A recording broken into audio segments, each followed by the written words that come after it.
dakika moja, lakini dakika moja na governors pia wachache, then tuende kwa viongozi.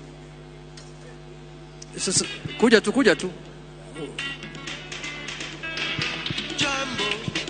Jambo bwana, habari gani? Nzuri sana, tuimbe tucheze sote Kenya yetu. Asanteni sana. Tumefanya kazi nzuri. Iliyobaki sasa ni hii ya presidency, na we are confident we are going to win that also. So let's move together.